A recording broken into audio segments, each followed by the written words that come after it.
tanto, y volviendo al territorio, nosotros ahora tenemos que seguir en territorio y aquí no podemos seguir porque lo ideal ahora ya sería, sabiendo ya la datación de las murallas y aquí nos enfrentamos a un gran oppidum dedicado exclusivamente o sobre todo al comercio, tendríamos ya que excavar en su interior y poder concluir mejor estos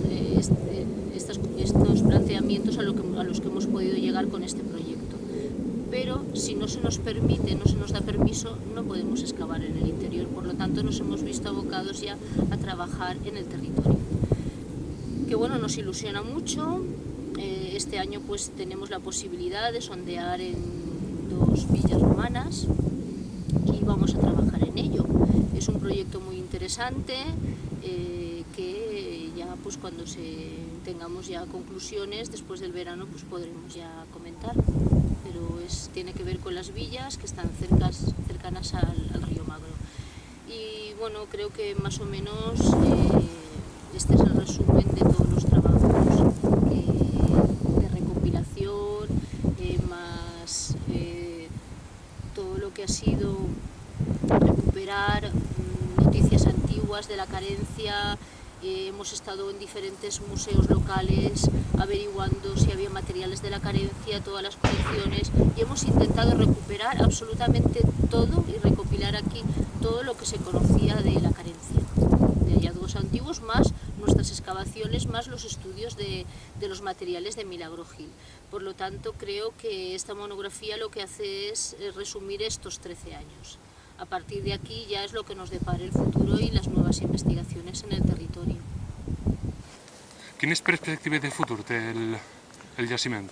Les perspectives de futur que m'emprendrem aquest any, en 2014, la campanya es farà al mes d'agost, es van a centrar a partir d'ara i probablement al llarg de 4 anys en una de les zones que el projecte anterior ens va proporcionar informació i va ser la localització de viles i assentaments rurals vora riu Magre, tots d'època romana.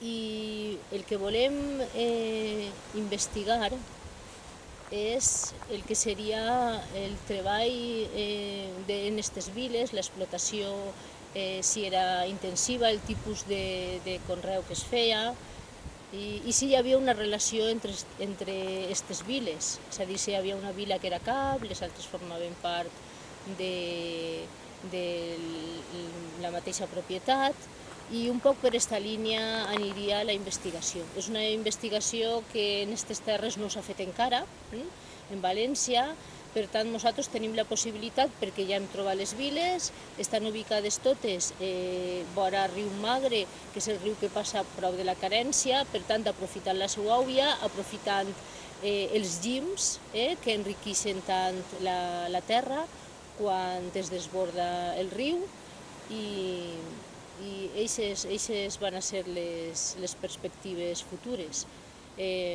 Tornarem a la Carència? No ho sabem. Si se'ns permet excavar en l'interior, probablement sí. I continuaran les campanyes estos anys com han sigut sempre, en estudiants de la universitat, perquè estos són projectes formatius on alumnes de diferents universitats, tant de València, sobretot la majoria són d'ací, com d'Alacant i de tota la península, inclús de l'estranger, i el que fem és formar-los en la metodologia i en la disciplina que treballem. I gràcies a ells també tirar avant este projecte, per la Diputació, per la nostra il·lusió i per totes les col·laboracions que hem fet. Es pot fer alguna exposició? També es podria fer.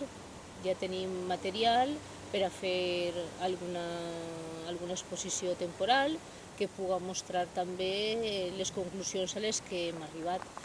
En quant a materials, que nosaltres els que hem trobat, la majoria de material, ja que hem excavat muralla, és molt residual. Són fragments que sí que ens donen una datació, però no són peces espectaculars, això també és cert. És a dir, un conjunt de materials que digues se pot fer una exposició molt lluïdora en quant a materials, no el tenim. Però sí que tenim fragments que ens donen la informació, però conjunt espectacular també és cert que no. Però això no lleva que es pugui fer alguna cosa molt senzill, tampoc cal que siga una gran cosa. Quines coses més notables s'han trobat a aquest lloc? A veure, la troballa casual dels anys 60 d'un cap de bou, d'una escultura,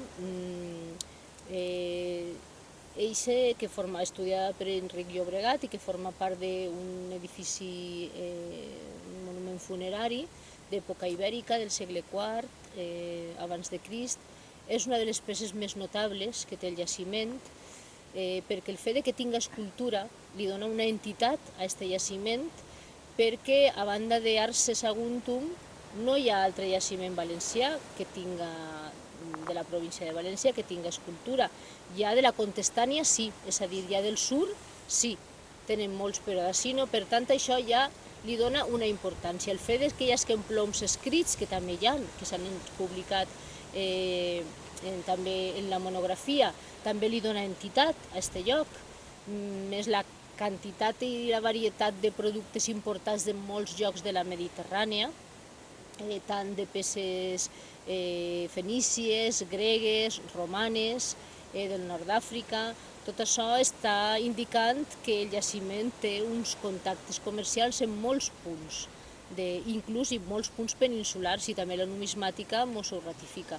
Tot això el que ens està dient és que així no tenim qualsevol jaciment, tenim un empori molt important.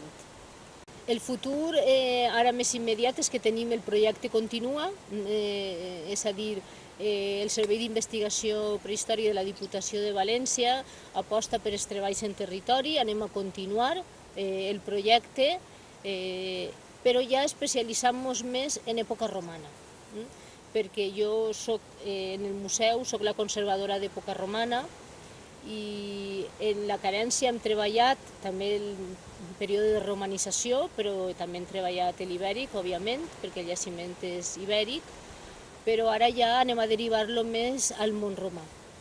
I és molt probable que ja acabem excavant una vila romana si veiem que tenim possibilitats, perquè ens ho mostren els materials. Aquest pot ser el futur. Hi ha algun pla per evolucionar el lloc, que vinga més turistes, que... Nosaltres, al llarg d'aquest projecte, el que vam fer, per una banda, és donar-li un grau de protecció, intentar que tinguera un grau de protecció major, perquè el jaciment sabíem que s'havia espoliat al llarg d'anys, i va ser intentar que Conselleria el declarara bé d'interès cultural, i així ho vam aconseguir. Començaren els tràmits l'any 2006 i en l'any 2010 ja va ser definitiu l'aconseguir que fos bé d'interès cultural. Per aquesta banda sabem que està protegit, i en l'any 2009 el que vam fer és fer un projecte per a un itinerari arqueològic que consta de 6 panells, 6 plafons informatius, estan en 3 idiomes, valencià, castellà i anglès. Tenen uns planos, unes plantes que marquen l'itinerari, en unes imatges i una informació general. I sobretot el que van recorrent és l'itinerari de les muralles, perquè estan en espai públic i és l'espai que nosaltres podíem posar els plafons. Dura aproximadament uns 90 minuts, aquest itinerari, i té un grau mitjà d'esforç, no és tampoc massa... A banda d'això, també el jaciment es va publicar dins de la història de Torís, un llibre que va fer la universitat en un conveni amb l'Ajuntament, i ja en l'any 2007 es va fer difusió. I nosaltres, els investigadors, des d'un primer moment hem estat presentant el jaciment en congressos internacionals. Sobretot les investigacions que s'han fet de territori, que s'han treballat en una metodologia molt novedosa, en estudis que tenen a veure en GIS, en visibilitat, en diferents graus de l'explotació a nivell microregional, estudis de paisatge, i el jaciment pensa que per molts llocs del món ja és coneguda la carència, pot ser que de vegades més que en alguns llocs d'ací de València, però perquè és a nivell científic. Hem presentat tant en Estats Units com Grècia, en Europa, en diferents llocs de projecció internacional. Sí, a nivell dels estudis de territori és el que més. La carència, sobretot, és molt coneguda a nivell dels seus estudis de territori, que es pot apreciar en la monografia, que és que no s'han fet igual en cap jaciment valencià. Bueno, ponemos punto final. Moltes gràcies. A vosaltres. Muchas gracias.